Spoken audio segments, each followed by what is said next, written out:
U.S. Navy's VBAT drone, vertical takeoff and vertical landing UAV.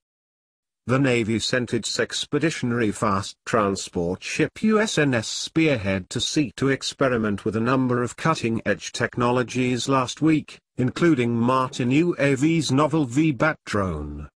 VBAT is capable of infrastructure-independent vertical takeoff and landings while also retaining the high efficiency of a fixed-wing aircraft for long-endurance missions. Seeing as it can be launched and recovered in a 9-square-meter area and even in dense urban terrain, as well as on the tight decks of ships, the drone could have a lot of applications in the military. With a speed of up to 90 knots, it can dash to different areas quickly and it can cruise around for 8 hours at 45 knots at an altitude of up to 15,000 feet.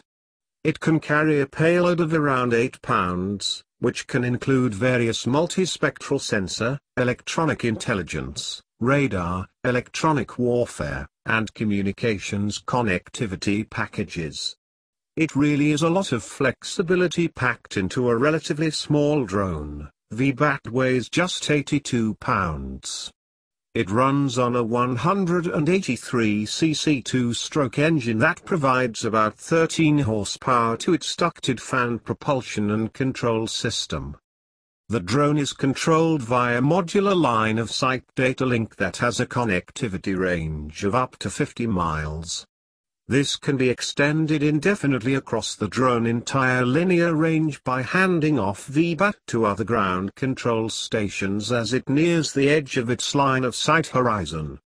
Drone features a semi-autonomous laptop user interface that fits into an easily portable hard case.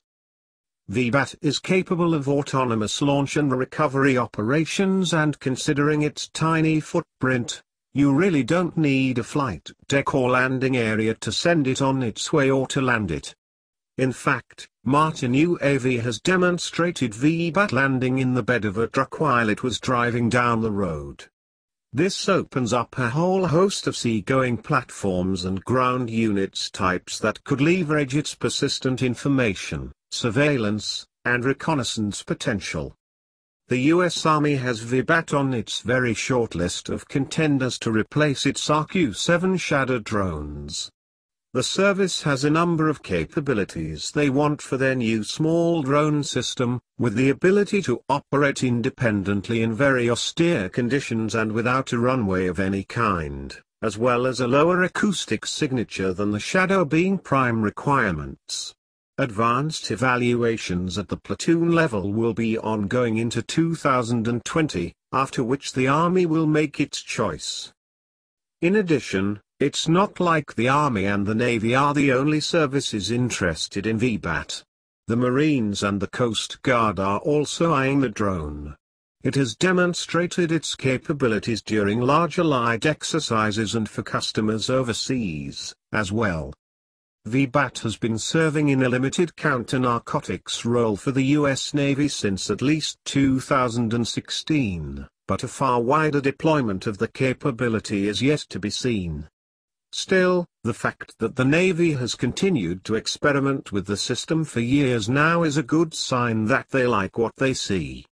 It isn't hard to imagine how the Navy could use the drones to do a wide variety of tasks, from providing overwatch and/or communications relay capabilities to naval special warfare units, to equipping its logistics ships, or even chartered vessels with no flight deck at all, with a powerful and persistent airborne ISR capability.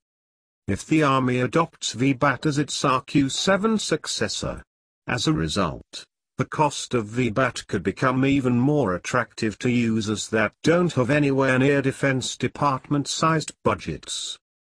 It will be really interesting to see how VBAT's story evolves in the coming years. By the looks of it, it could very well become one of the most important and widely used drones in the Pentagon's portfolio. Thank you for watching.